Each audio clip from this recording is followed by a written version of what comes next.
Good evening, ladies and gentlemen. With a warm welcome to each one of you at this special gathering at TiE Mysuru. I am Nikita Patel, an associate TiE member, having the privilege of being your host for TiE Mysuru Knowledge Series, Mysuru to the World by Mr. Arjun Ranga, the CEO and Managing Director of N. Rangarao & Sons Private Limited.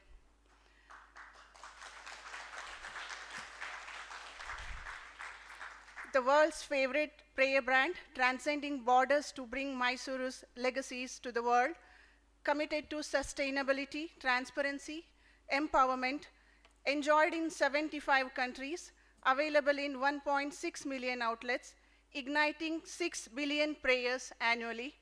A single vision gave rise to a brand that has become widely associated with prayers, providing hope to everyone. Today, the House of Cycle Pure Agarbatti stands as an emblem of quality, trust, hope, and touching millions of lives. So let us start today's special event by congratulating Cycle Pure Agarbattis for their remarkable journey of 75 years of pure fragrances and divine experiences by doing the right things since 1948. We have an exciting agenda ahead filled with insights and inspiring stories of Cycle Pure. And to commence this special event, I would like to call upon President of TiE Mysuru, Mr. Sudhanva Dhananjay, to deliver the opening remarks. Please join me in welcoming him on the stage. Good evening and welcome to all of you for this special evening with Arjun. And welcome to Shubha, who's kindly agreed to do the Q&A and moderation. Welcome to all the TiE members, all the invitees for this evening. I feel so privileged, honored, and proud to have Arjun amongst us today. The brand he represents, the group of companies he represents, the legacy they've brought to Mysore, the pride that Arjun brings to Mysore on various forums at national and international levels is very humbling and something I'm sure many of us look up to. So Arjun, thank you so much for being here today. It's an honor. I asked Arjun for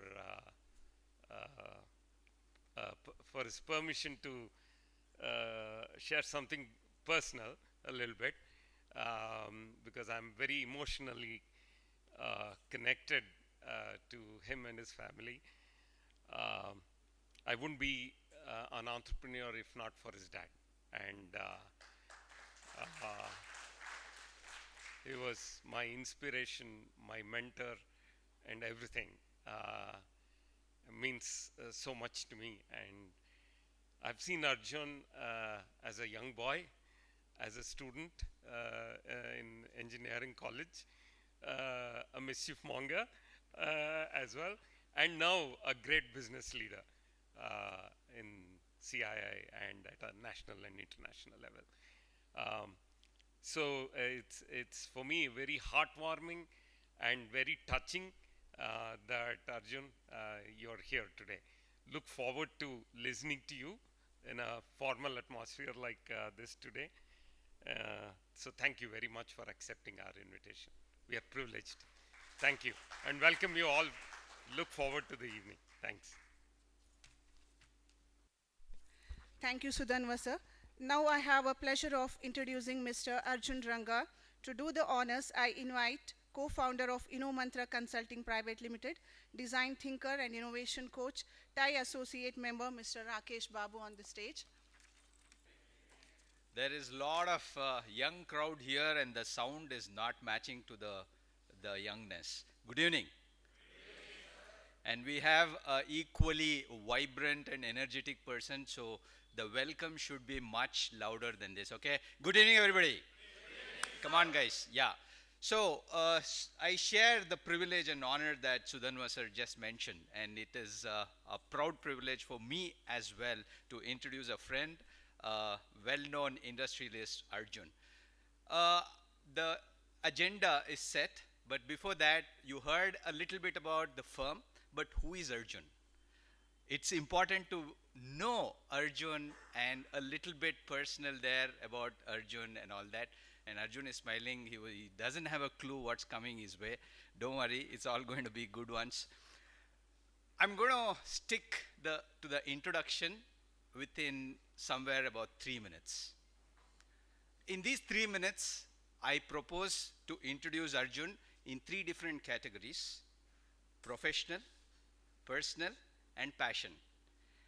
And adding to that, I will be sharing 3 incidents which kind of define who and what is his characters are. Now, why all these 3? We will come to the end of that. There is a significance of the 3 here in the whole agenda. First up, professional. As was mentioned, Arjun is the CEO and Managing Director of N. Rangarao and Sons Private Limited. NRR, as it is well known, was established way back in 1948, and they are now completing 75 years. He is the 3rd generation leading from the front the NR Group, which is now a global conglomerate with its presence in 75 countries and more. It has diversified into new business categories such as functional air care products, wellness and home fragrance products, floral extracts, solar irrigation systems, healthcare solutions. Watch out this, defense, aerospace, and education as well. The group is committed to providing hope for future generations by following ethical and sustainable business practices. Cycle Pure is the world's first zero carbon manufacturer of incense. Arjun is the president of the All India Agarbatti Manufacturers Association, AIMA, and chairman of Grassroots Research and Advocacy Movement, GRAM. He was the Mysuru CII chairman and Karnataka CII chairman. He is associated with many professional bodies and is an industry thought leader. This kind of synopsis of his professional introduction. Now let's go into the switch gears and get into the personal front. Sudhanva sir did mention that he was inspired by Arjun's father. Arjun's father, any guesses? How many of you know? Yeah, few of you know. Arjun's father is a brilliant genius known for his acumen in many fields, R.N. Murthy, Sri R.N. Murthy. And those of you probably in my timelines or before me, he is a celebrity in himself, R.N. Murthy. And his mother, also a very popular personality, PDC, past district chairman, Jahnavi Murthy, the charming lady.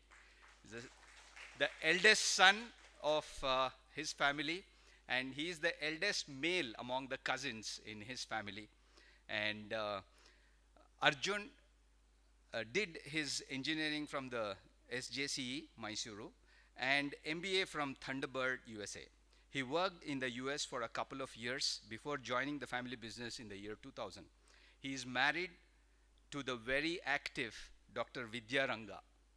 Vidya Ranga is also an inspiration, probably a Thai speaker material. Sometime we should invite her because she is really worth listening to. And the couple has a 6-foot tall hunk called Karan. So you've heard about Karan Arjun, the movie? So that's how you could relate to Arjun and his son's name. Arjun is a thorough family person with an active band of relatives that include the formidable cousins. Now, about going on to the third part of the introduction is his passions.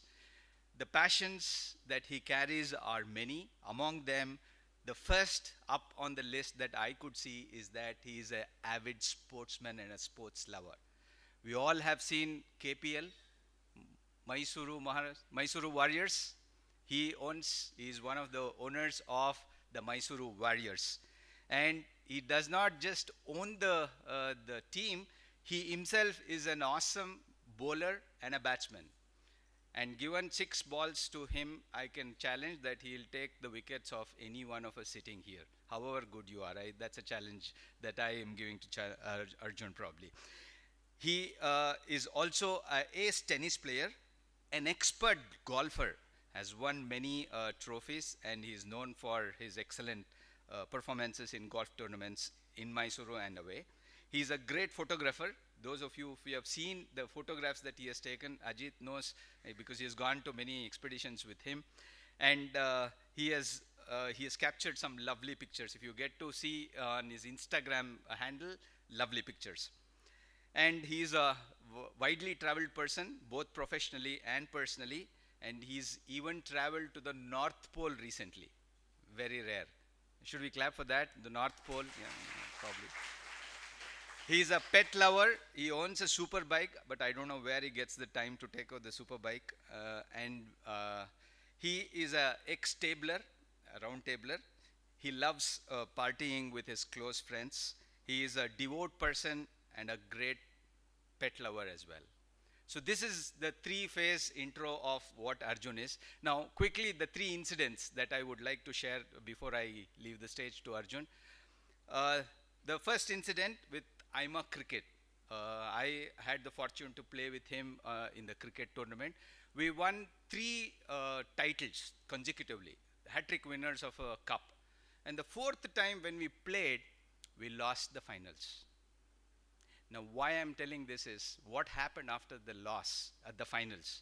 We all had our heads down and we were feeling very low, but Arjun was filled up with energy and he went on stage and he gave a 2-minute speech, at the end of which each one of us, as well as the opponents, were filled with energy. And the opponents came to me and said, "Sir, sotaglu ishtu chanagi matartaralla sir, yen spirit sir."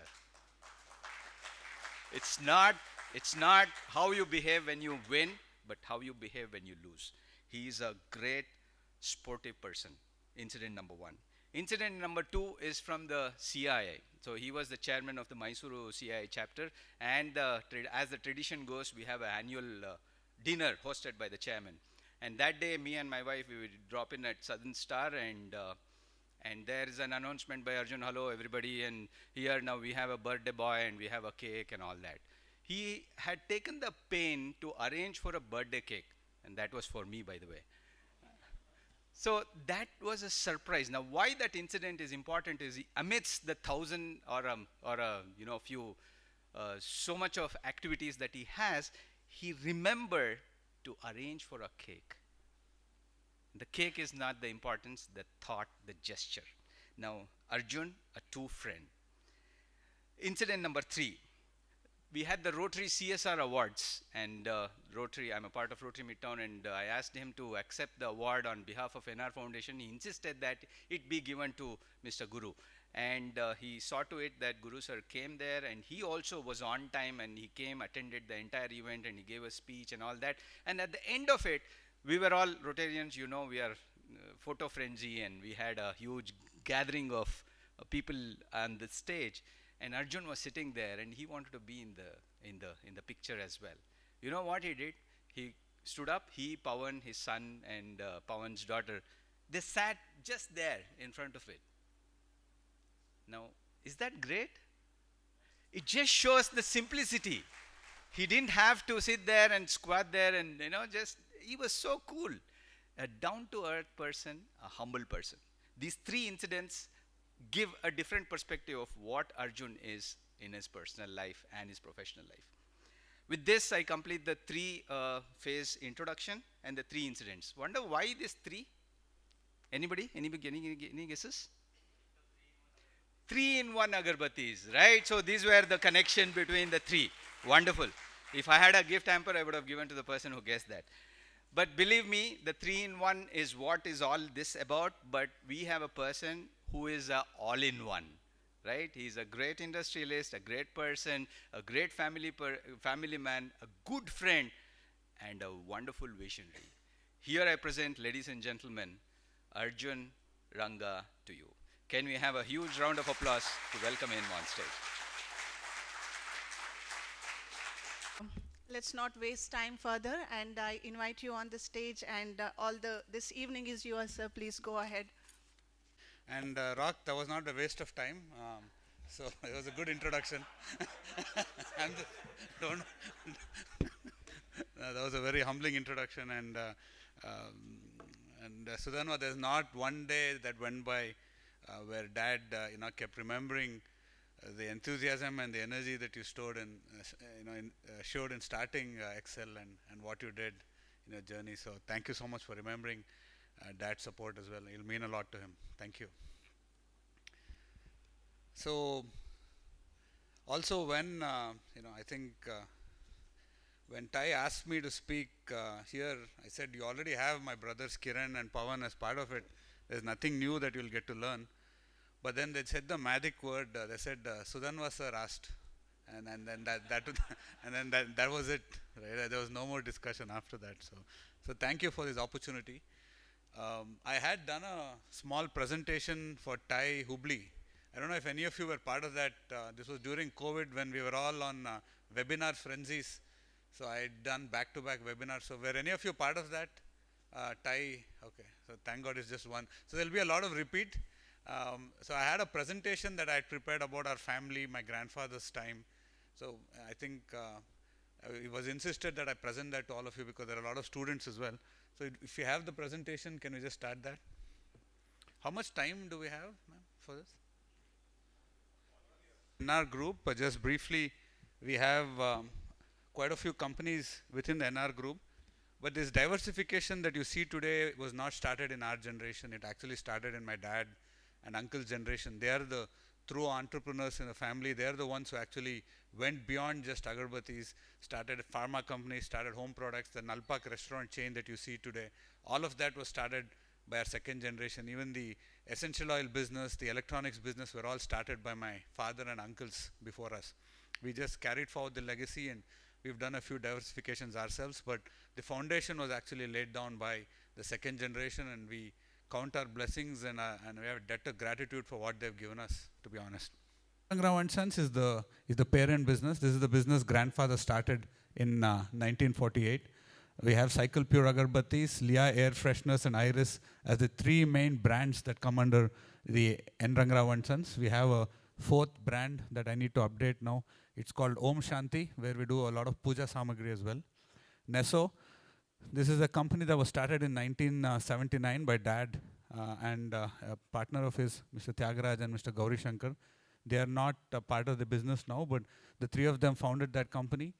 Today, Neso produces one of the best quality essential oils and herbal extracts and supplies to all the global companies. The perfumery companies take all the floral extracts, and the herbal extracts go to all the GNCs and all of that, where we do nutritional supplements and a lot of other things. Rangsons Technologies is into aerospace and defense.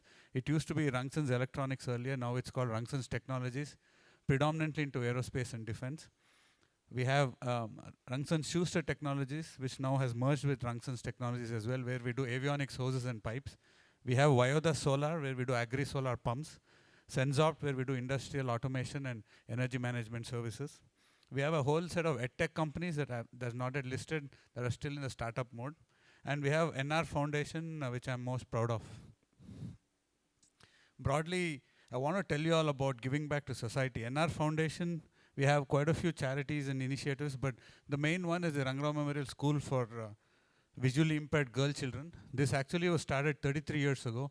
Incidents where Mr. Guru was part of a social gathering where one of the bureaucrats there said that we have a blind school for girl children.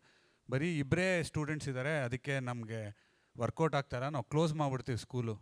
So that's when Mr. Guru said, ಇಬ್ರಲ್ಲ ಒಂದೇ ಒಂದು ಮಗುಗಾದ್ರೂ ನಾವು help ಮಾಡೋಕ್ಕಾದ್ರೆ ನಾವು ಮಾಡ್ತೀವಿ, we'll take over the school.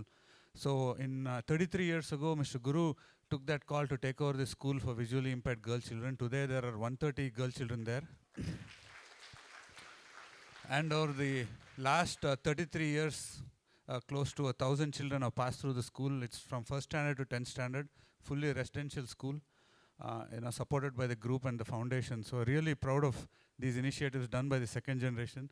We run a project called Project Unnati, which is a scholarship program for all our shop floor employees. This happened about 10 years ago. When I was doing a shop floor walk, I just read about all the Japanese techniques, and then I said, let me do a walk. And I was walking to the shop floor, and that's when one of the shop floor workers said, you're taking care of us, but please help our children as well. And this was a contractor, not an employee. So I said, for all contract labor also, we'll take care of their children. So Project Unnati, we pay for children's education up to 12th standard of all our contract employees as well. So that's something that we do in-house. Project Prayarpana, we joined SVYM and we're supporting upliftment of slum children in and around Mysore. And of course, we do a lot of social activation through business where we have tribal women doing agarbattis for us. That's close to 20,000 families, predominantly women, are integrated in our back-end supply chain. But that's more commercial in nature. That's not, that's something that we do. For example, I think in 3 jails, women who need to just pay about 1,000 to 2,000 rupees of fines to get out of jail are unable to pay. So they help pack agarbattis for us. So we have a huge amount of women empowerment initiatives that we do through the company. Broadly, these are our core values. I think these were laid down generation ahead. And we've decided not to update them and make it current, but it stays relevant no matter what. Commitment to relationship with all stakeholders. You know, these words are simple, but it's a very, very profound thought. You know, be committed to each and every relationship that you have with all your stakeholders. You know, that's what it means. Differentiated offering of products and services through constant innovation. Family business values with professional management. Ethical and collaborative growth. I think this is one of the fundamental reasons of why we've become such a respected group. Anybody that we work with are happy to grow with us, and we grow together ethically. Right. Transparency in all our operations and conduct, and social responsibility. So these are the core values of the group. Evolution, I think I have it in 4 parts. The early years, the second generation, 1975 when diversification started, and what we're doing in the third generation. Okay. Brief about my grandfather. You know, he lost his dad when he was just 10 years old. We come from a very humble background. If you look at our family lineage, it's either a Purohit or a teacher. Right? My great-grandfather was a teacher, his father was a Purohit. In a small village called Vatrayiruppu in Madurai district. Okay, we're Kannadigas, but in Tamil Nadu in those days. My grandfather lost his father in the Great Plague in 1920. So right through his childhood, you know, he had to take care of himself, take care of his family. He had to do menial work. He had to face a lot of different challenges. Even in British Raj, to get educated, to buy books, to get pencil and eraser was a big challenge. So he would actually go to the wholesale market, buy on credit, sell it to the store outside his school, make money, use that to pay his tuition fees, and then repay the wholesaler. And that's how he actually did. He would read newspapers to elder citizens. He would learn how to repair timepieces. And he realized in those days that, you know, to get ahead in life, you need to be multi-skilled. Those days, learning shorthand and typing, I don't think any of you youngsters, have you all seen a typewriter? No, not many of you would have seen one. So there was something called a typewriter where you could actually type different things into, like a keyboard, basically. I don't even think you would have seen a keyboard nowadays, but yeah. So that's what a typewriter is. And to take notes on the typewriter, there's something called shorthand, you know, which you would learn how to do. And grandfather realized that it was a very important skill, but he couldn't afford to get tuitions, get a degree in shorthand and typing. So he made a deal with the typing instructor that I'll bring you 5 students, I'll be the 6th one, and you teach me free. So he made a deal, learned shorthand and typing, and got his first job in Arvangad in cordite factory. Okay, the Markingote or Vatrayiruppu had no job opportunities. This is pre-independence, 1930, aged mother, aged grandmother, newly married. Man had the guts and the determination to leave his ancestral home that has been there for generations, move to Arvangad, start a job in a new place under the British Raj in a cordite factory, okay, where they made bullets. This is in 1932. Mr. Guru, our chairman, was actually born there in Nilgiris. After which he got an opportunity as a bookkeeper and a manager in the Consolidated Coffee Works in Coorg. So he moved to Coorg, again, left everything in Arvangad, moved to Coorg because the opportunity came there as an, and then sacrificed whatever he had gained in Arvangad, came to Coorg, started working there, again under the British Raj. Dad was born there. 1947, India got independence. At that time, people who were bookkeepers, who were good managers, were far and few in India. He got a government job immediately, 1948. So, post-independence, government job on one side, settled job on the other, or his passion of starting his own business. That is when my grandmother stepped in. She pawned her jewelry and said, I'll give you the seed capital. Go pursue your dream. 4 children, aged mother. So this is 1948, guys. Imagine, post-Indian independence. 4 children by now, aged mother, aged grandmother, government job, settled job as a manager of a coffee estate. British had just left. He still said, I want to be an entrepreneur. And then moved to Mysore and started. So he'll probably be the first post-independence startup of Mysore. Okay? So 1948, he moved to Mysore and started in our now Santepete, which is the wholesale market, which was the wholesale market then as well. Bought a home there and started our business. That's him. Really, really amazing human being. The reason why we know so much about it is he writes journals.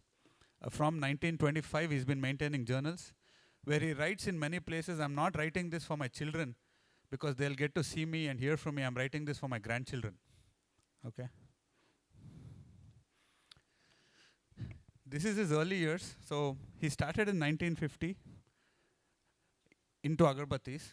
1948 to 1950, he was doing trading predominantly of shikakai, tooth powder, and agarbatti.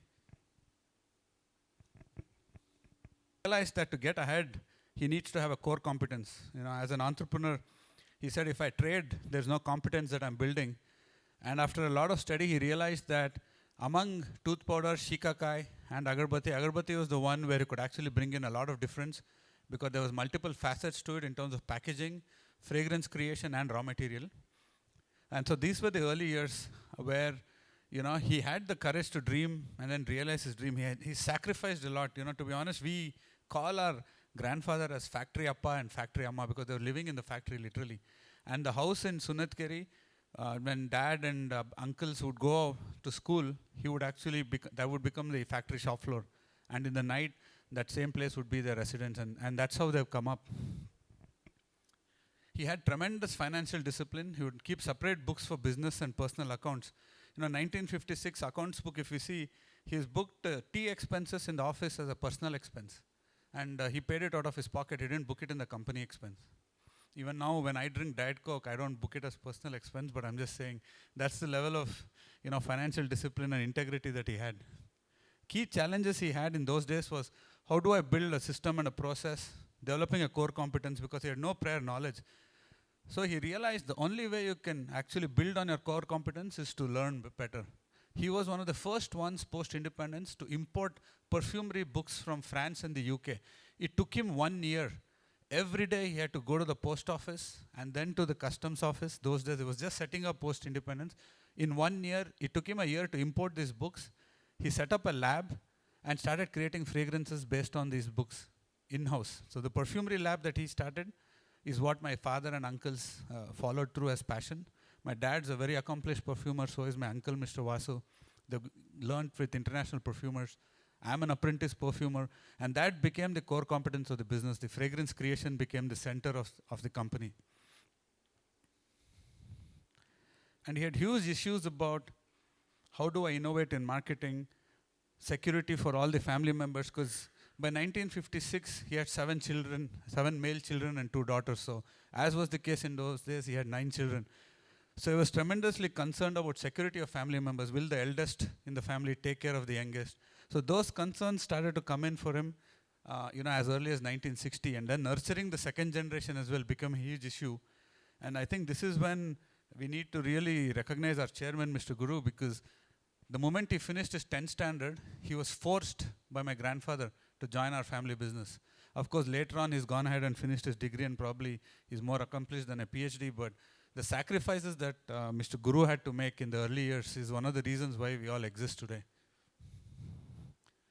This is something that he had written, you know, in 1946, just pre-independence.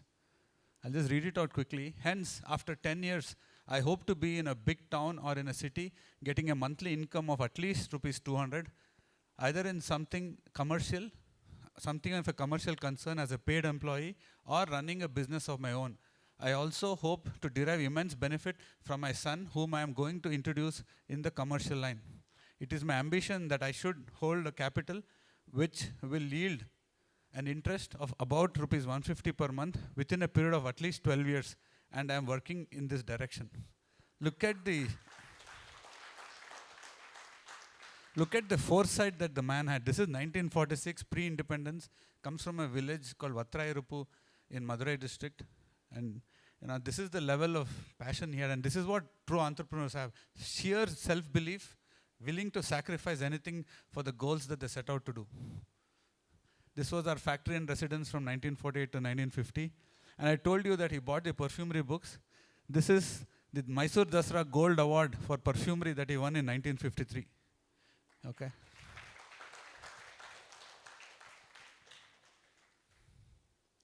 This became the house and residence from 1950 to 1960.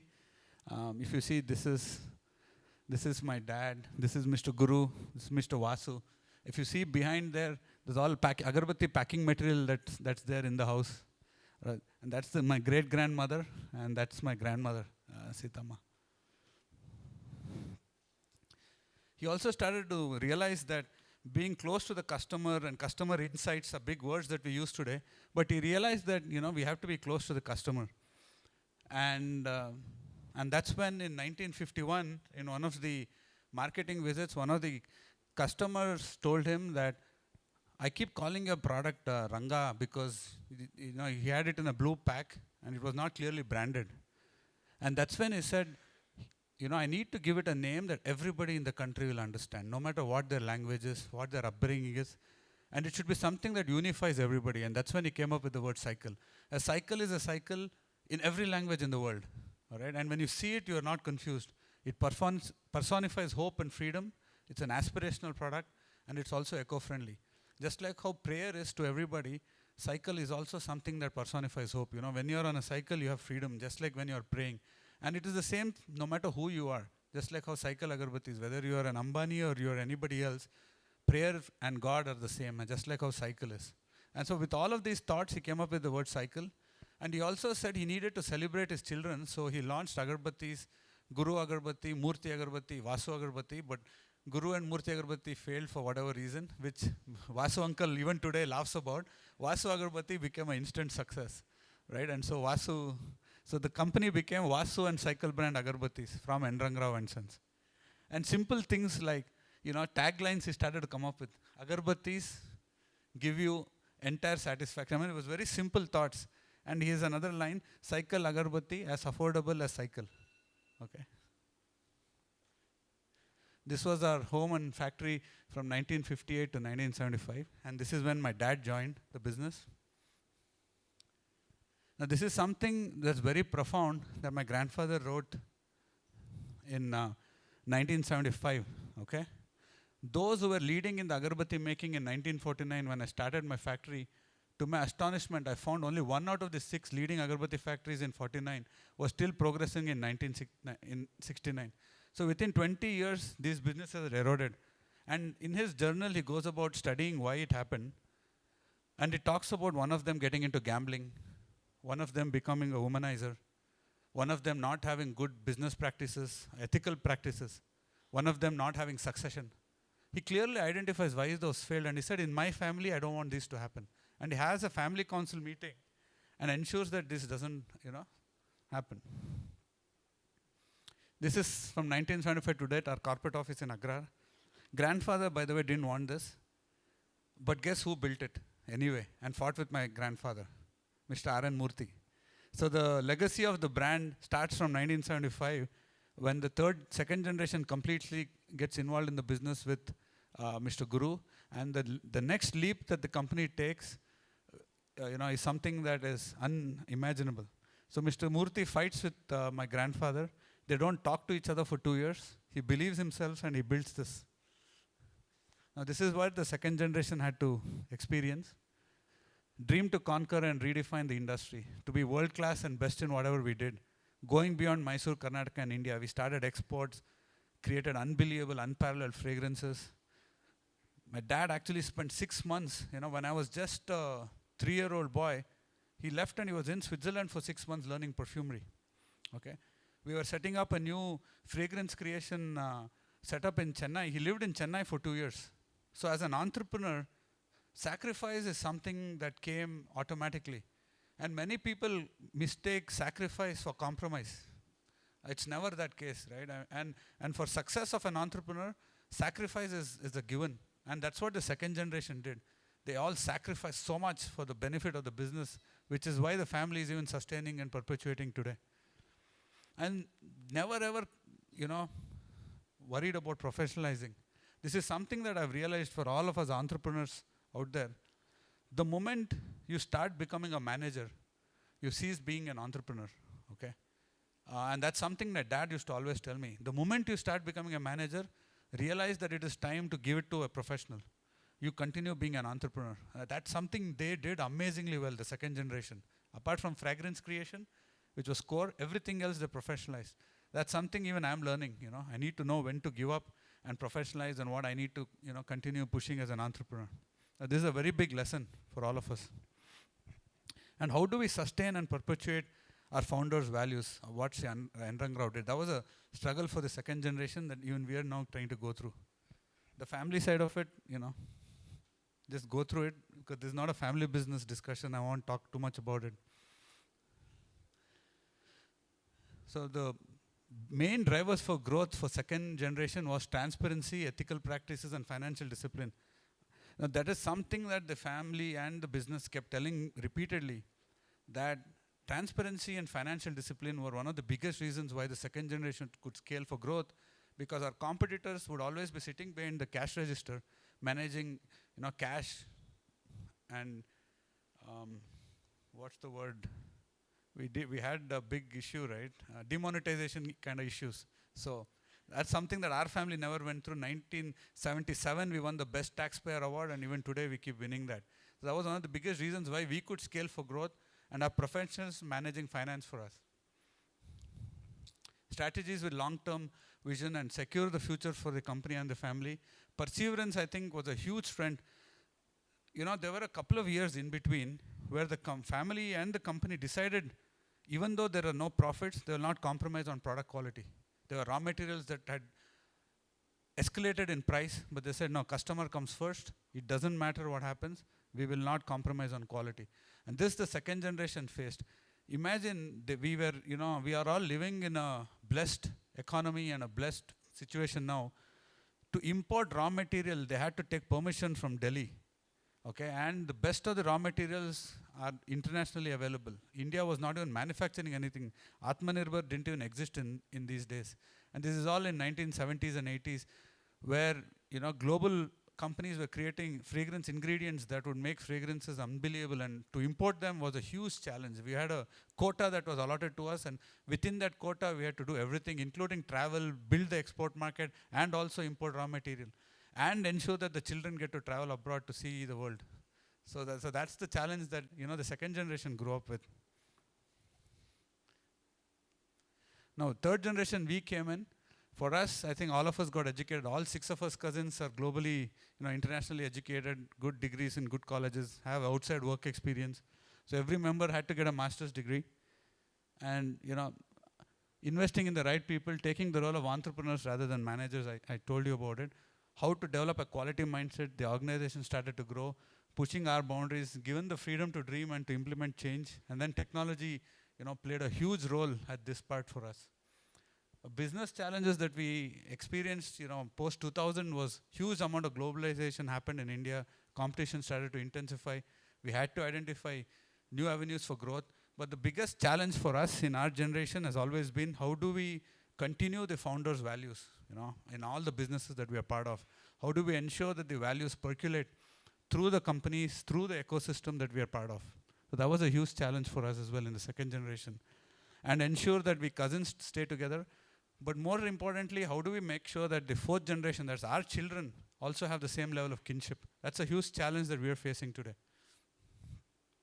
So I think the future, what it beholds, is ideas and action are going to be the next stage of business for everybody, not just for us. Speed to market and ability to adapt to change. Technology and IT is become the biggest answer to everything. The only constraint will be who we are, what our values are, and our culture.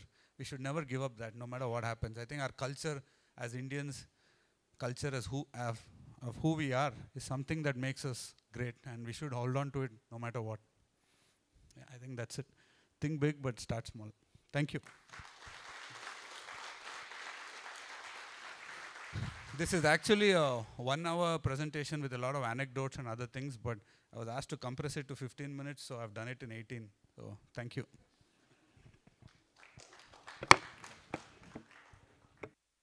So the key points which I have noted down for being a successful entrepreneur and implementing as a startup: self-belief, willing to sacrifice, implementing the change, be close to your customers, financial discipline, no compromising on the quality. So now that we have found the privilege of hearing from Mr. Arjun Ranga and learning about the remarkable journey of Cycle Pure, it's time to engage in conversation. So we invite you all to participate in asking questions and delving deeper into the insights shared. So before that, I would like to introduce the person who is moderating this Q&A session. For this, once again, I go back to the year of 1968. In the year 1968, late Sri Jaya Devaraj Aras, both an entrepreneur and respected member of Legislative Assembly, introduced People's Dasara in Mysore. His daughter, Mrs. Rajeshwari, continued his legacy by providing education to underprivileged and successfully advocating for improved housing and sanitation. Today, we are privileged to have a remarkable member of this esteemed family who introduced book clubs in Mysore since 2010 and has put Mysuru on the global literary map by hosting Mysuru Literature Festival. She achieved this without any corporate sponsorship for Mysuru Literature Festival. Besides her literary ventures, she is a distinguished textile consultant. She actively contributes to her family's business endeavors and provides invaluable support to her entrepreneur husband. So join me in welcoming a dynamic personality, Shubha Sanjay Aras, curator, director of Mysuru Literature Festival, Mysuru Children's Literature Festival, and charter member of Time Mysuru. Okay, let's open the floor for your question and answer and discussions. Over to you, ma'am.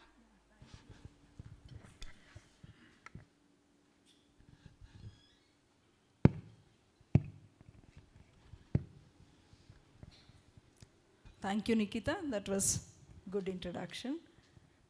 Good evening, Time Mysuru. Arjun, after listening to you, I'm sure everybody who's present here, especially the younger generation, will have a lot of takeaway, and they're going to remember this talk for them to go ahead in life. So, can we have one round of applause for the 75th year of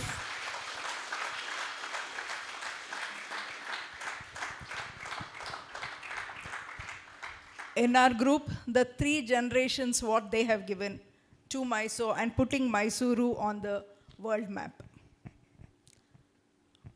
Udyamen hi siddhyanti karyani na manorathai na hi suptasya sinhasya pravishanti mukhe mrugaha. This means that hard work and resilience is the key to success. This definitely goes very well for Arjun and his family. Merely by wishing and fantasizing about one's goal can't get them anywhere. So the students who are here, it has to be the hard work and the resilience that is going to take your places. So,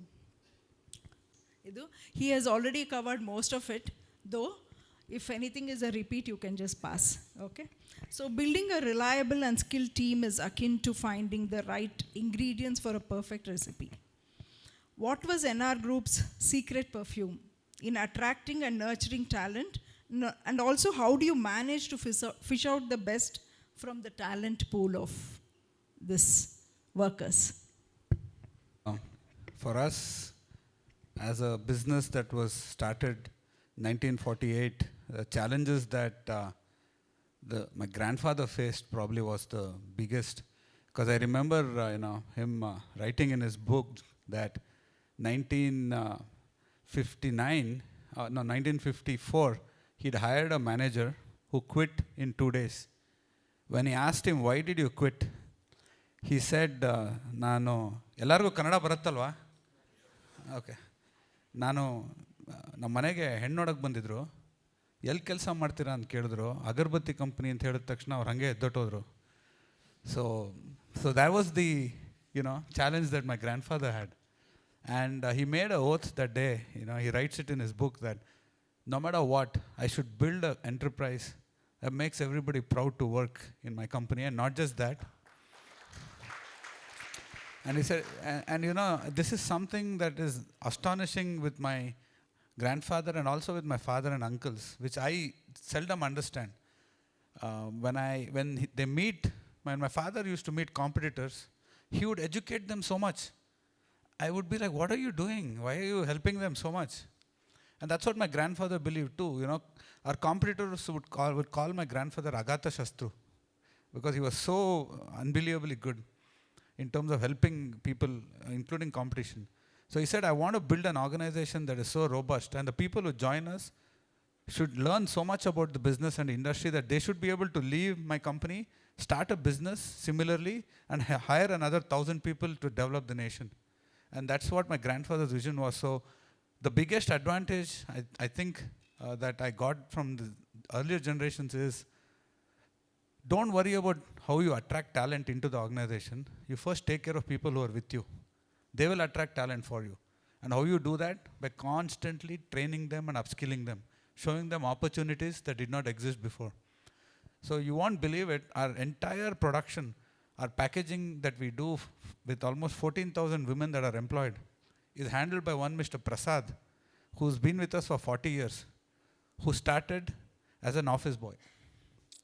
Our entire export operations was managed by a boy called Shivu, right, who started like that.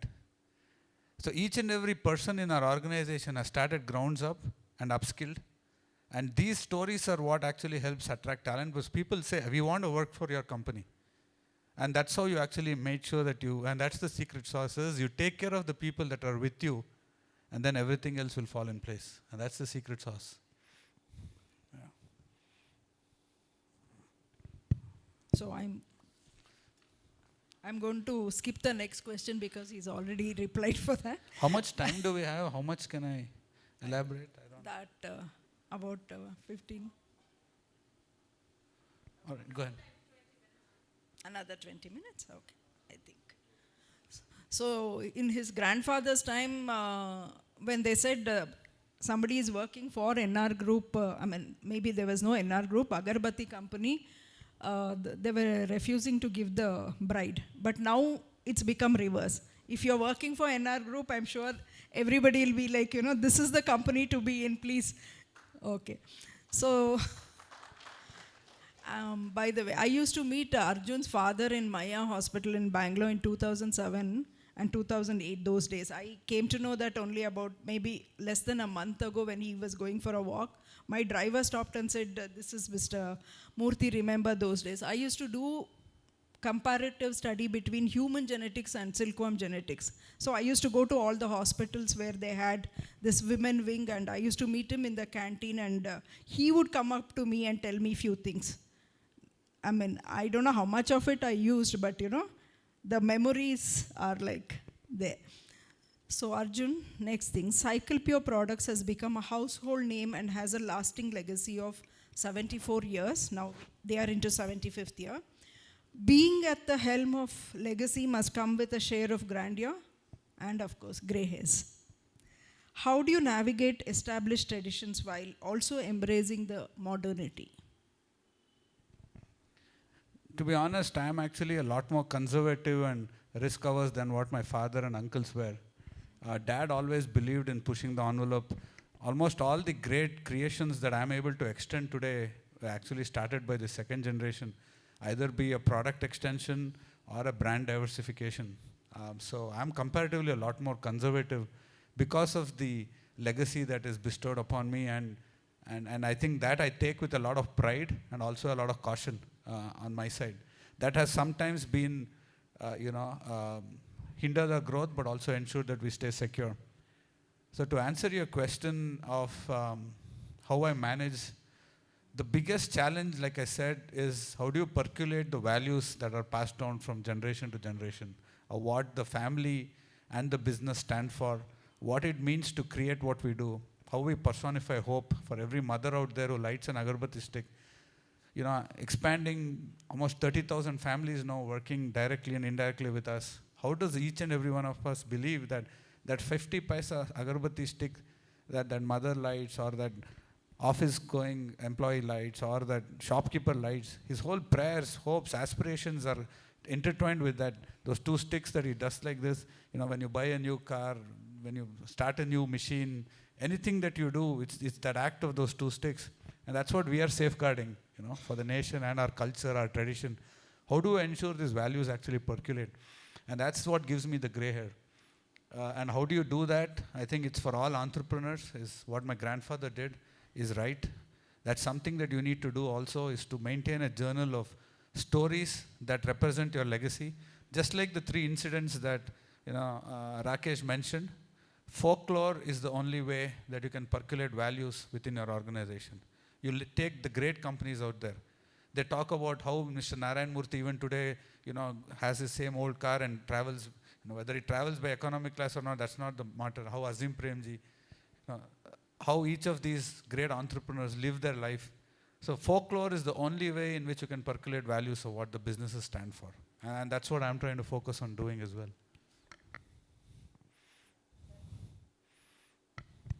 The 2 incense sticks, that matters a lot, from birth to the death.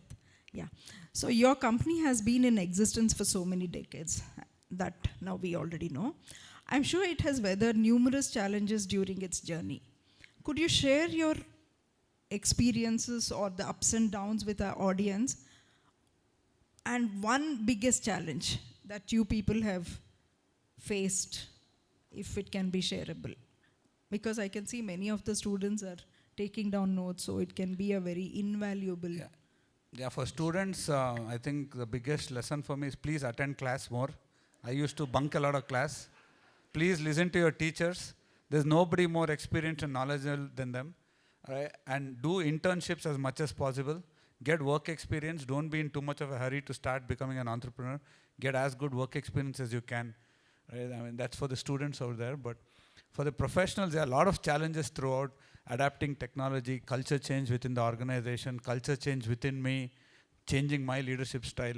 Each of them is a case study in itself. But one of the biggest mistakes that I have done, which I share in every forum, is you saw in our values that innovation is a key driver for growth for any organization.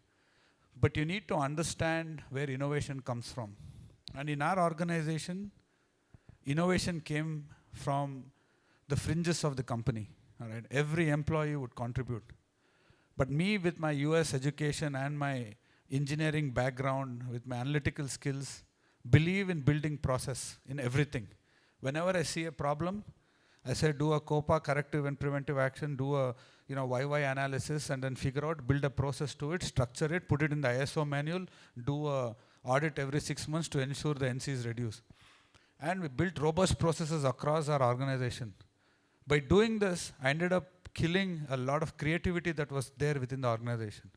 So creativity is what starts innovation in any organization. The less and less creativity is there in the company, the more and more innovation starts to die. You'll have to force innovation, and then you'll have to build a process to start innovating.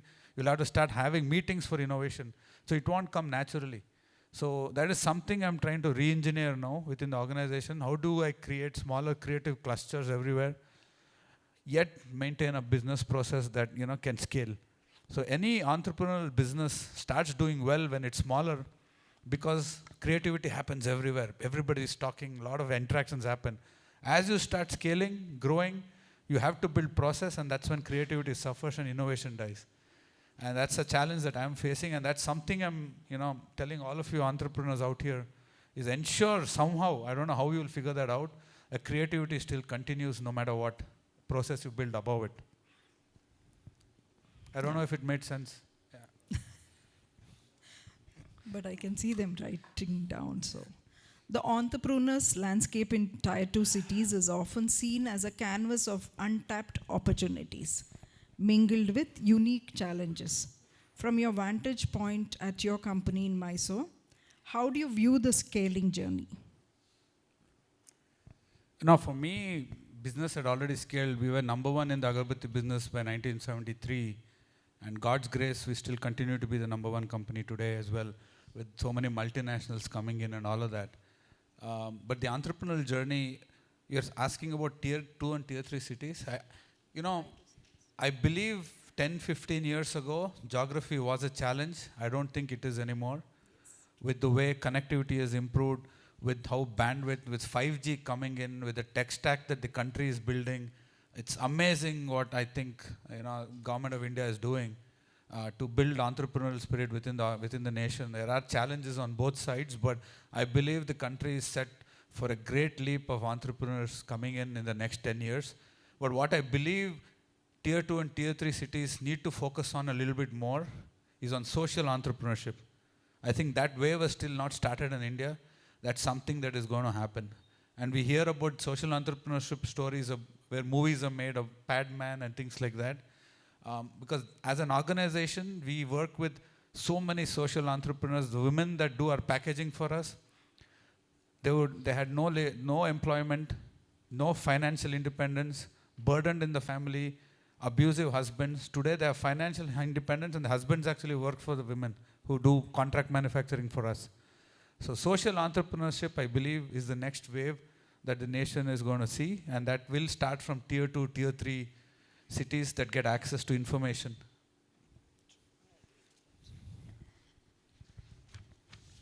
So, Tier 2 cities seem to be the hidden gems in business world, often outshining their metropolitan cousins in unexpected ways.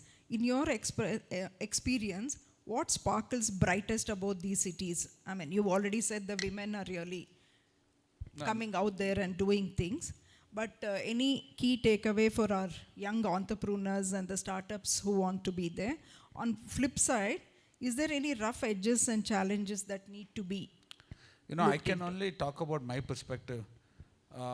Definitely, being in Mysore has its advantages, but my perception and perspectives have changed when I meet people from Bangalore, when I meet people from Bombay or Delhi, and my father would always tell me that you should get out of Mysore, go see, experience different things, different places. So, like I said, I don't think geography is a limitation. The city has its advantages. But today when I'm hiring anybody as an entrepreneur, if somebody tells me, oh, I want to come to Mysore because I hate traffic in Bangalore, I don't hire them. I want them to come to Mysore because NR Group is the best company to work for no matter where it is. Not because Mysore is a city where they can go home for lunch and come back. I agree with that, yes. So Mysore has its advantages as an entrepreneurial destination, but also has disadvantages because you end up becoming a frog in a well if you don't actually go see what's out there. This happened to me when I built my social media team out of Mysore. I could never get good UI UX talent, but I saw what was available in Gurgaon and in Pune and in Bangalore. It's amazing, and these people are from everywhere in the country. And the level of awareness, knowledge they have, more so if you're in the tech business, it's fascinating. And it's a good experience as entrepreneurs to actually go see that and bring the best back to where you are.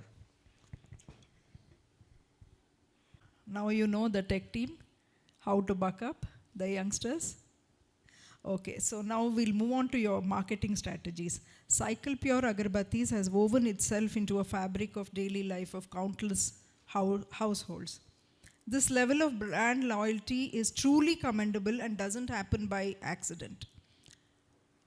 In the current saturated market, advertising your product might feel like an attempting to sell ice to a polar bear or fittingly like selling an agarbatti to a ranga. Could you share some of the strategic marketing decisions that played key role in achieving success? Yes, you've been there from 1973, but to keep it going in 1948. No, you said from 73 we've been the first, number one. Okay. So from number one to continue ever since, what has been the marketing mantra? I think keeping the customer as the center is the key. There is no question about it. Being customer centric, constantly innovate in packaging, product, and form has been crucial, but never go away from the core competence of fragrance creation. And that's been one of the biggest differentiators. So, what you are good at, people talk about innovation and diversification, but never talk about how important the core is. You start searching for things that are not your cup of tea, and then you end up diluting a lot of what you stand for. I have done that mistake as well, but managed to hold on to something that is core to us. And that's one of the key reasons of success for any business that you see that has sustained over a period of time. This example that I give everywhere is about Red Bull. It is just one single product, and it is the biggest brand that you can imagine. No great product differentiation, no great innovation, but sticking to the core and building on it. Right?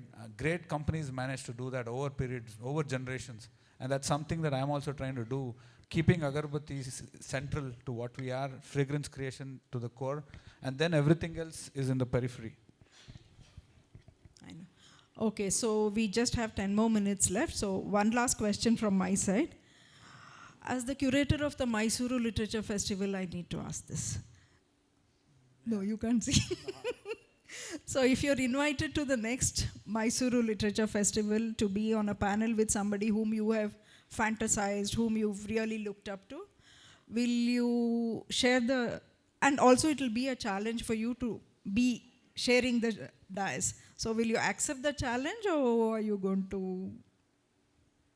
No, fantasize is a very, very scary word, okay? You got to be careful when you ask me that question. And I want to be sure that Dr. Vidya is not invited for that event. So, No, okay, let me put it like this. Somebody whom you've admired. of course, we'll have to travel through time. I think one of the people that I admire the most is Swami Vivekananda. But that being said, Safe reply. no, not safe, because you said fantasy, then you would not have got a safe reply. But no, but there are many, many great people in this nation that I admire and respect.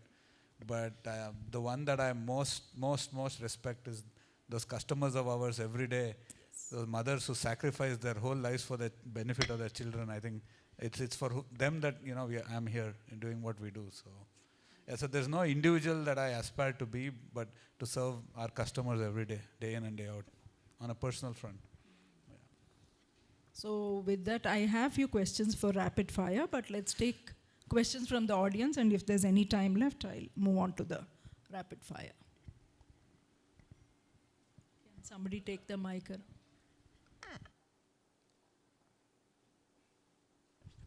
Hello, sir. Myself, Anil Kumar. I just want to ask you, or share the marketing strategy that one of your grandfather has used in the initial days of Cycle brand. I remember, somebody was saying he did go to store and did light up the sticks. Can you just narrate the story so that everyone will know about the best marketing strategy that that we all can use? Oh yeah, as long as you're not in the Agarbatti business, it's a good marketing strategy. But so what he did is amazing in the sense that in 1950, when he entered the business, Agarbattis were 1 rupee. You would get 100 sticks for 1 rupee, and it was in a tin box. So he was the first one to realize that why are people spending so much on packaging, and packaging was almost 70% of the cost because it was a metal box. And people would throw the box. How many boxes will you keep at home? Tin boxes, right? So he said, I'll make it in cardboard box. Take that money and put it in fragrance. And people don't need 100 tin sticks that don't burn. I'll give them 30 good quality thick sticks, and 1 stick will be equal to 3 thin sticks. He made this, and the shopkeeper said, oh, you must have married a rich lady, that's why you're able to make this. He said, no. I'm going to just light 1 agarbatti stick here and I'm going to go. I'm not selling you this product. So in that particular route, the 20 shops, he just lit one stick and went. Next day he came back, and in those 20 shops, about 5 shops, shopkeeper said, the people who came to my shop really liked it. Can I please buy this product? When he told the price, they said, no, I don't want. Then he again lit one stick in all of these 20 shops and left. He did this for 4 days. By the fourth day, almost all of them said, I want this product. And some of them said, I want 2 dozen. Some of them said, I want 5 dozen. It doesn't matter the cost, because the fragrance was so good. Nobody had seen such things before. Then he gave each one packet of agarbatti and said, this is not for you. You please take it home and light it. So these people took, because it was just single packet, they can't sell it. All 20 of them took it home. They lit it. Next day, they all met him again. The 5th day, he went back and they said, now we need to buy it because our wife wants it. Right? And that was it. And the product became an instant success. It is Cycle Sugandha Mallika. Even today, it's one of our good selling products. It was created in 1950 by my grandfather. So that's the story that, the anecdote is you have to have so much self-belief in what you're creating that you need to know that no matter what, it will stand the test of time. And it's 50 years now, right? I mean, since 1950, it's not looked back, the product or the fragrance.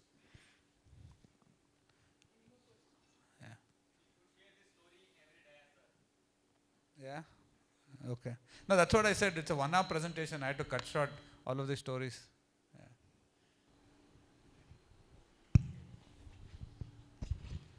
Hi Arjun, thank you so much for your inspiring story. I think now I recollect watching that Hubli thing.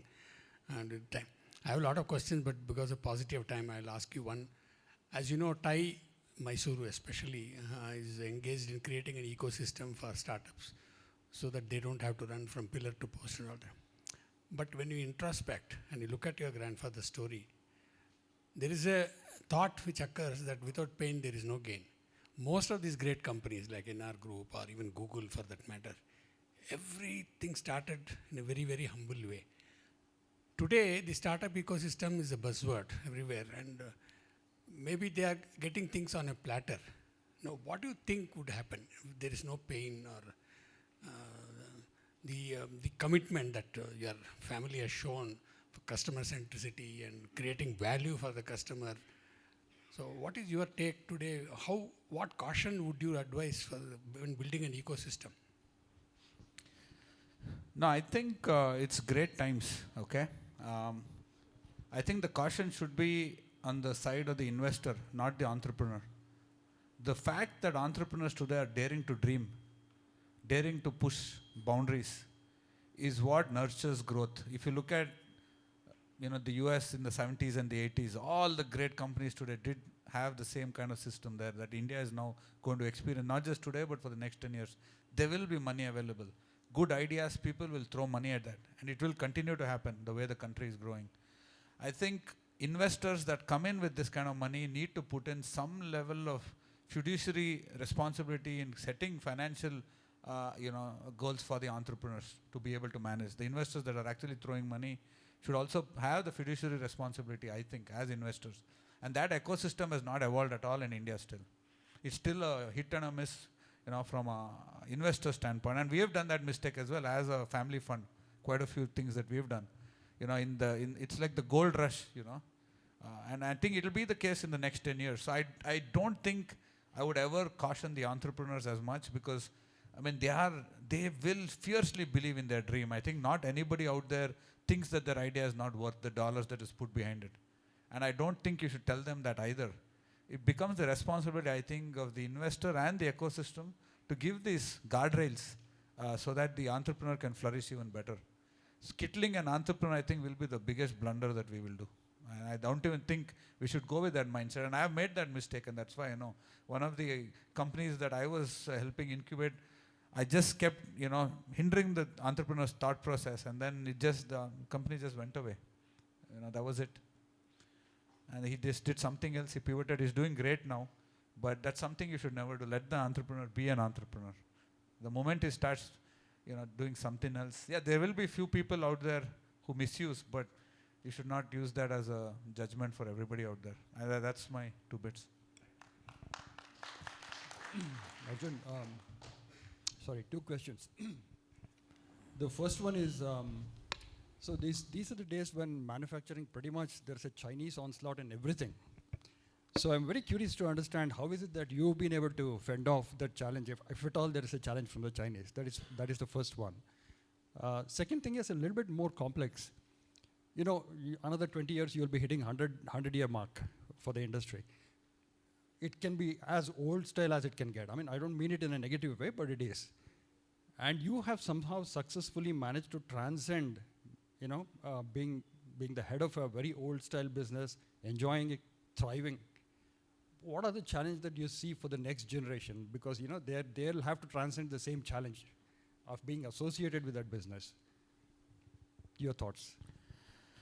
No, the first question I think is very profound in the sense that I don't know if you have time. Do we have time, Sudhana? Is it okay? Because 10 minutes? Okay. So just to give you a background of our industry, right? Agarbatti is made with 4 key raw materials. You have bamboo stick, which is the skeleton on which the agarbatti stick is rolled.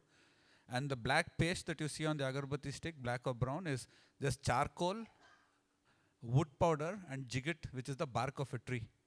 Okay, that jigget is the natural adhesive.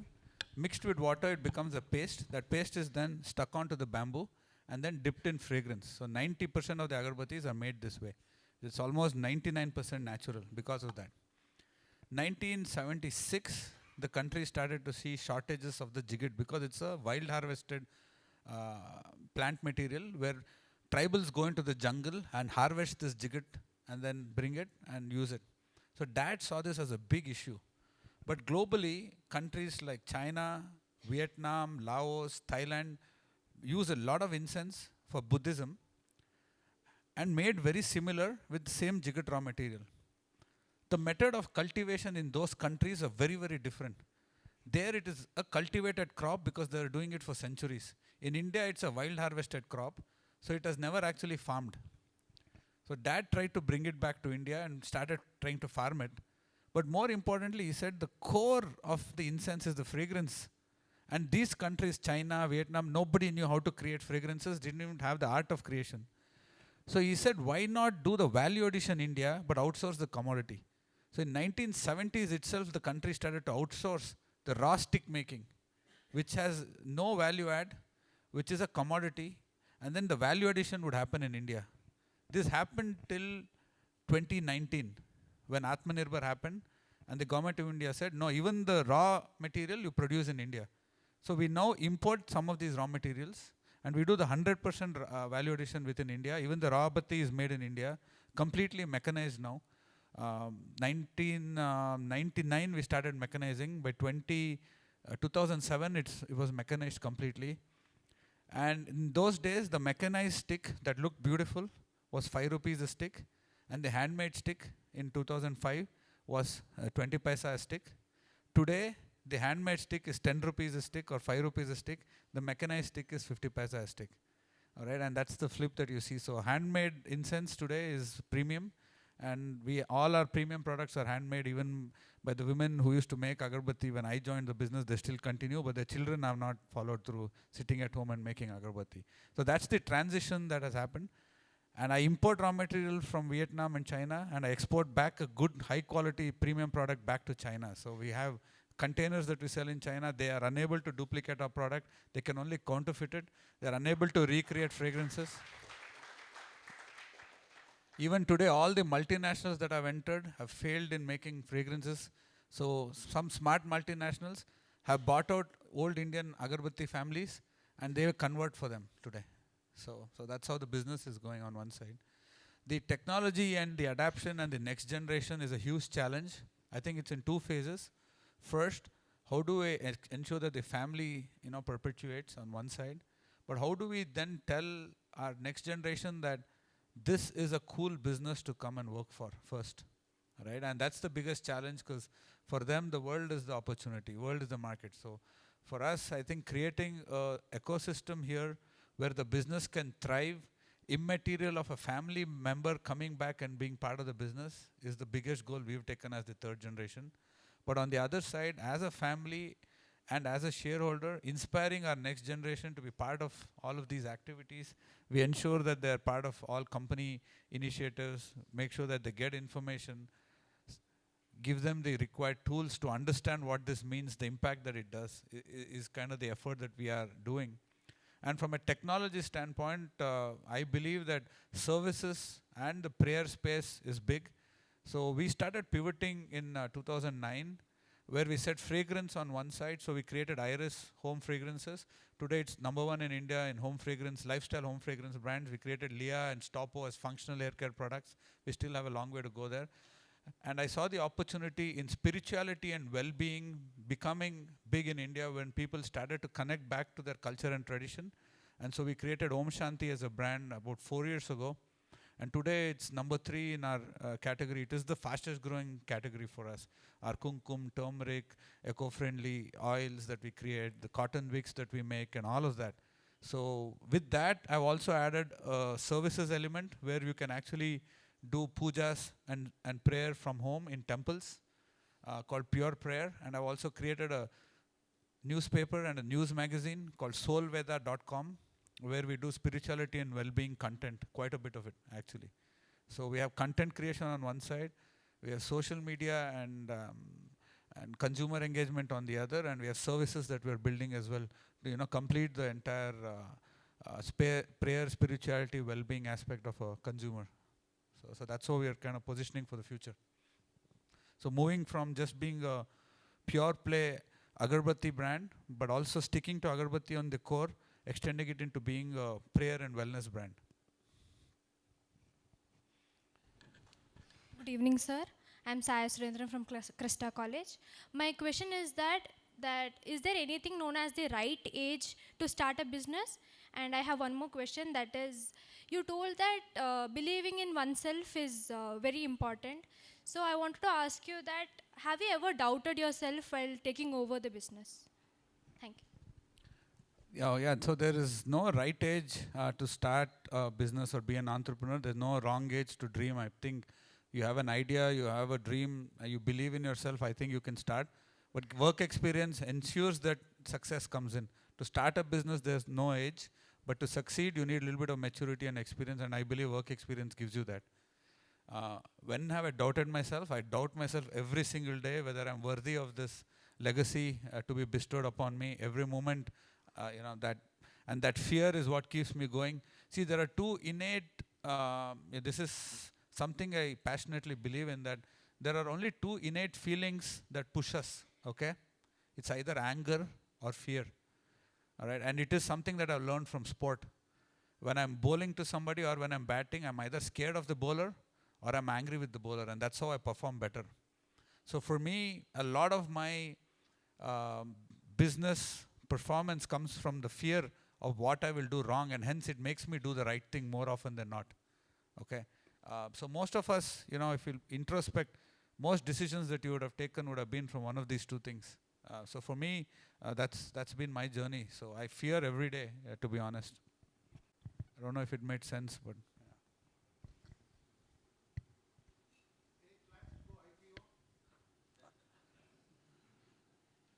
Not immediately, Arjun, you said you're thinking how you're going to attract your next generation to come into your business.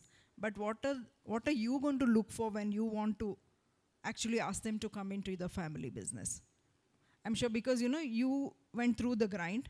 Maybe that time it must have been a little easier because you went abroad, did your masters, came back, and you knew kind of.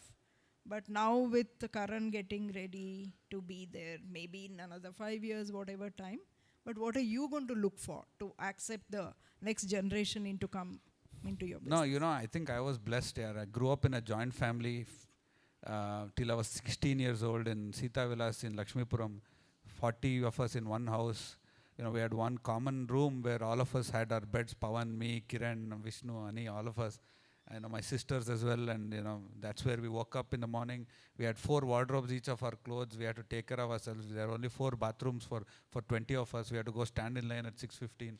The dining table, they had only 12 chairs, so we had first come, first serve from the kitchen. It was a grind, and every day there would be an agarbatti lit in the corner, and there would be fragrance throughout every day. Discussions were on around the dining table was about business. Every time I got an opportunity, I would go to the factory, spend time. Dad would take me to the market to do sales, I remember one of my fondest memories was doing van sales in Coimbatore for one of the brands that we launched called Heritage in Cochin actually.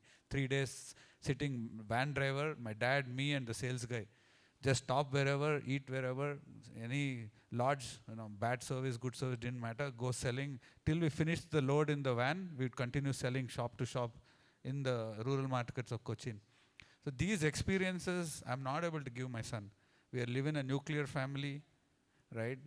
But there are so many other things that, we can share and, pass on. I wish my son gets the opportunity to spend the same that I did with my dad and uncles that he does. So we're trying to see how much Karan can spend time with Pawan and how much Dia can spend time with me and so on and so forth, so that we can at least give some semblance of belongingness, culture, of what we learnt to them.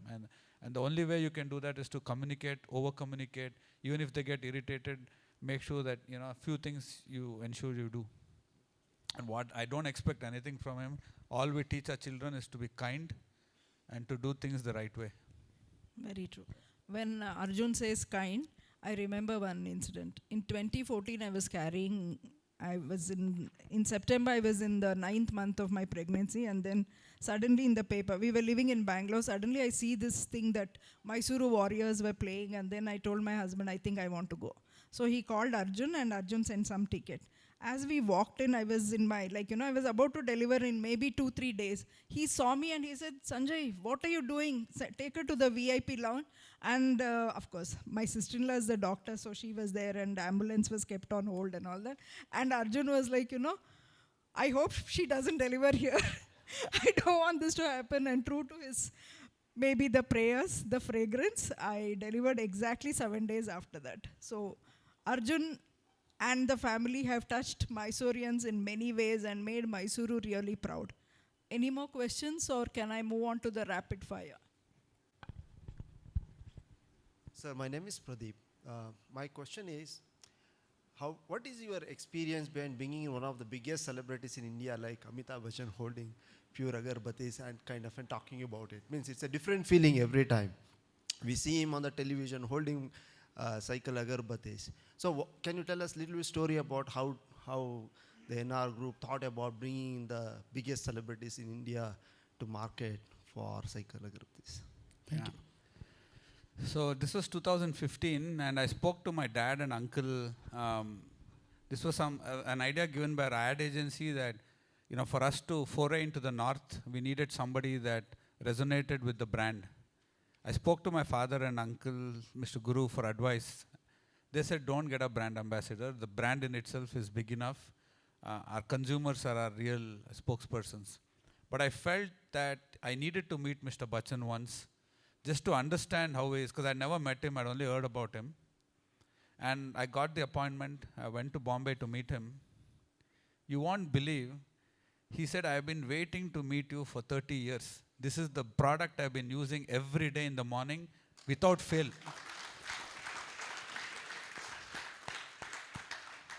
And he showed me Cycle 3-in-1 and Woods in his mandir. He had it with him. And he said, for me, I don't want to even negotiate with you. You tell me what you'll give me. And that's okay for me because I'm so passionate about this product. He's a very, very spiritual man and deep-rooted man. I came and narrated the story as well in the family, and that's when we decided that we'll work with him. And he's not been directly our brand ambassador for almost 5 years now. 2015 to 2000 was when he was. But even today, he messages me every other day. He thanks me personally when we send products to him. He's such an amazingly humble human being. Every time I interact with him, I'm enriched. So he's not a celebrity or a superstar. I think he's transcended that, and he's more like a statesman now. So for me, the journey with Mr. Bachchan was a learning experience for me, for the brand, of what it means to be a good person, and what humility means really. He's such a humble and gentle human being. For me, it's, he's the pinnacle actually. So yeah, so if you get him on the dais, yeah, definitely I'll be there. So now I know how to get him through whom. That also is planned. So, any other questions or? Okay. So going back to what Arjun said, he said his dad told him, please get out of Mysore. In 2019, 2019, there was this in Mysore, I think 2019 or 2018, I'm not too sure, but Mysore centenary celebrations was going on, and I think that time they missed giving the doctorate to Azim Premji, so he was called much later in 2020, just before the COVID broke out. And then I was there in the audience, and he told, I see many youngsters sitting here.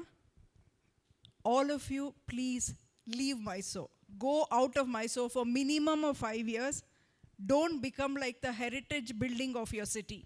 Please go out, get the experience and come back. So I think all the great men think alike.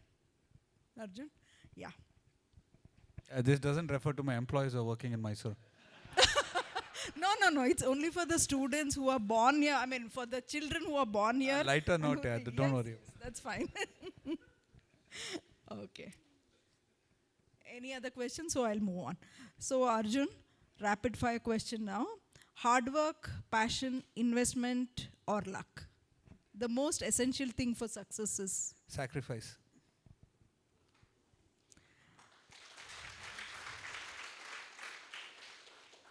Who are your role model entrepreneurs and why?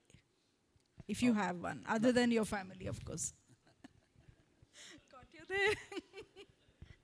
No, for me, it's Sudanva. Everybody here in Mysore who built world-class enterprises, fascinating. True. Okay. I would say 3, but 3 books that you would recommend to an entrepreneur, if you've read any. Otherwise, at least 1. Come up with something. No, the first book that I read was what my father, insisted that it's a rapid fire, but can I talk little? But is it okay?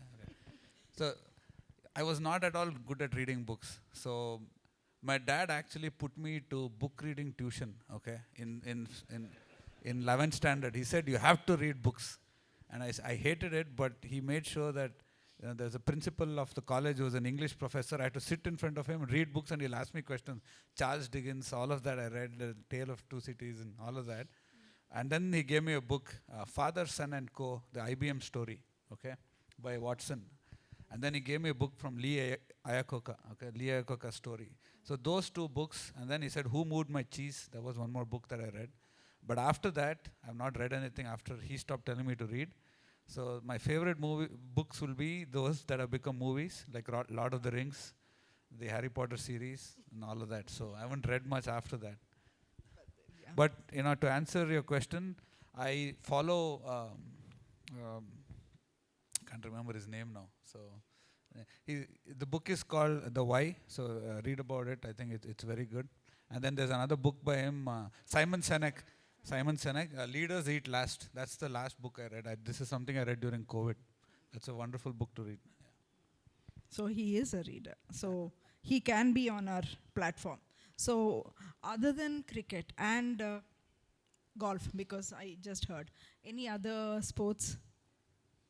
Or tennis also. That I play a But lot. I heard you were a very good basketball player. When Yeah, you I were a did kid. play basketball also for the college, and volleyball and ball badminton and soccer. So I represented 9 games for the college, captained 6.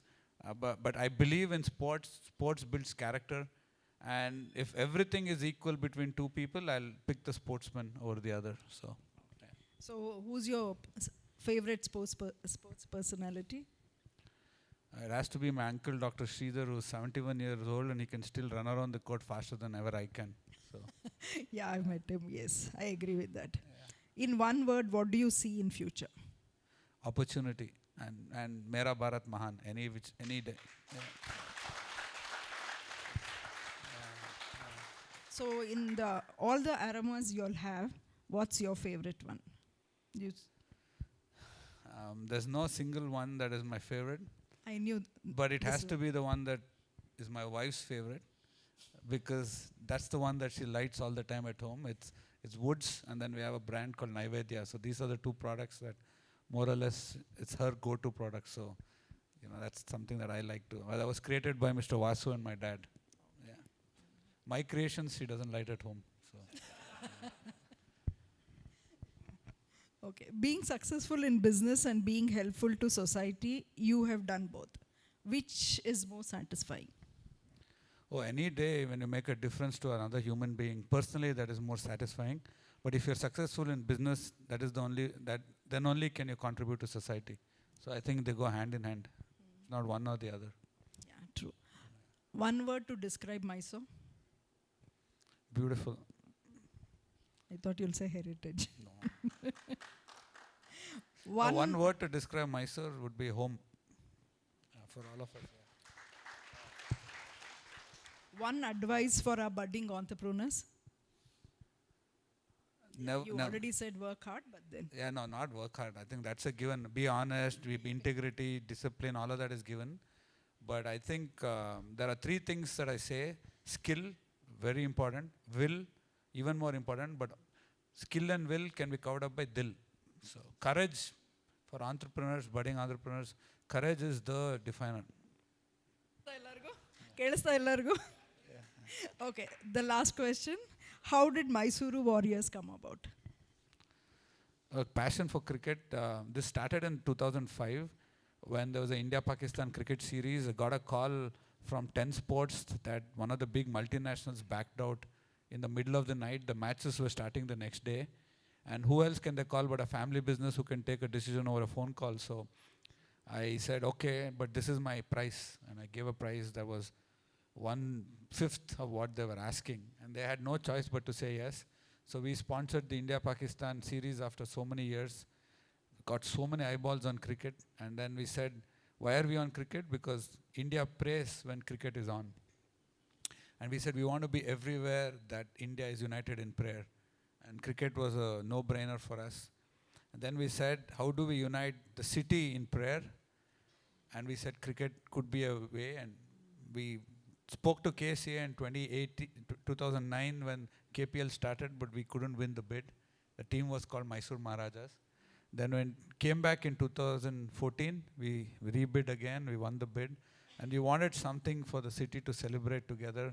Wanted to give back something to the cricketers of Mysore, so we always picked local players in our teams. And that's how Mysore Warriors came about. And the name was suggested by my dad, Warriors. He thought it's a good name. Wonderful. So with that, Arjun Ranga has won the rapid fire and President Sudanwa is going to give him the gift hamper. Before that, let's do one standing ovation for the NR group. Yeah. It's not...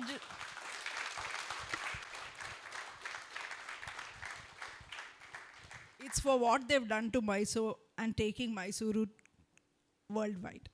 Congratulations, Arjun, and best wishes for your future.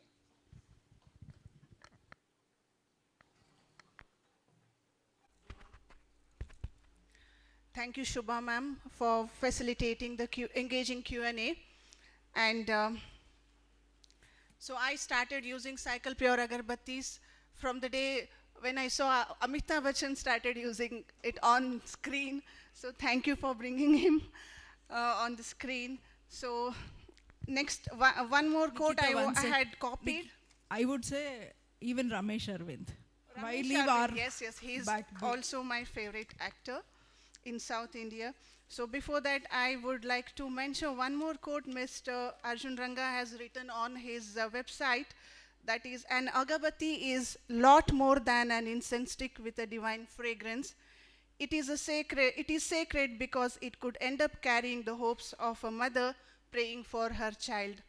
So this perspective reflects Mr. Arjun Ranga's deep-rooted values and reverences, spirituality, and compassion towards aspirations of individuals and families. So with this, I would like to invite our President, Mr. Sudanwa Dhananjay, along with our board members to felicitate our speakers today.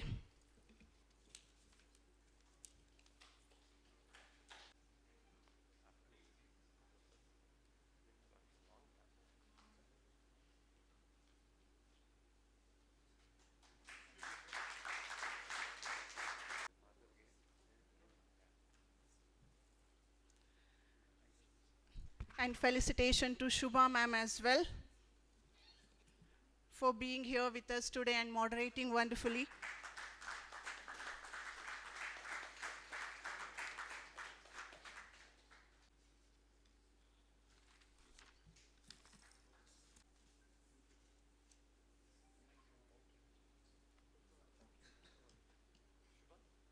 Thank you, Sudhanva sir and board members for the honors. So now I invite retired Colonel Ravi, Associate Time Member, who is also a CEO of a manufacturing unit, a business consultant, trainer and a facilitator to offer the words of gratitude. And it's indeed a great opportunity and a privilege for me to offer my humble words of gratitude to Mr. Arjun Ranga, the speaker of the evening. Good evening, ladies and gentlemen, boys and girls. Successful people take from the society. Satisfied people give it back to the society. I think the NR Group epitomes that. And for no less a reason, you are the jewel in the crown of our city, Mysuru. The most important thing what I gathered was, which Nikita fortunately did not mention, courage to dream. Yes, we all have that moral courage. But the next sentence which he said gave me nightmares. He says, you have to sacrifice to realize your dream. And that's where the challenge comes. And what a humble beginning, what a journey he presented to us. Ladies and gentlemen, that is customs and traditions, and they are the roots. Branches may be new, the leaves may be new, but the bark of the tree is the roots which helps you to grow. And you are the epitome, sir. Really grateful. Thank you so much for being here with us today. And we pray to Chamundi Maheshwari that they keep continuing to bless NR Group. And one day we want to see your agarbatti on the moon when the human being goes first.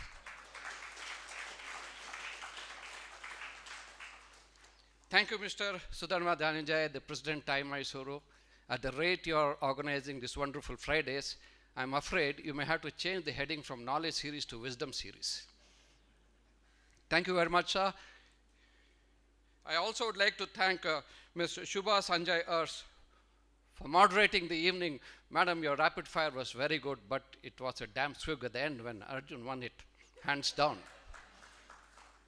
I would also like to thank, I thought design thinking was a session by itself, but the way somebody puts it in the introduction, it becomes really more than design, it becomes eventful. Thank you very much, Rakesh, for a wonderful introduction of a great personality and a proud son of Mysore. And I would like to also thank Nikita for moderating the program anchor of the evening. Mr. Mahesh Katale, obviously the man behind the whole show. We always look forward to that fourth Friday. Thank you very much, Mahesh. Great job.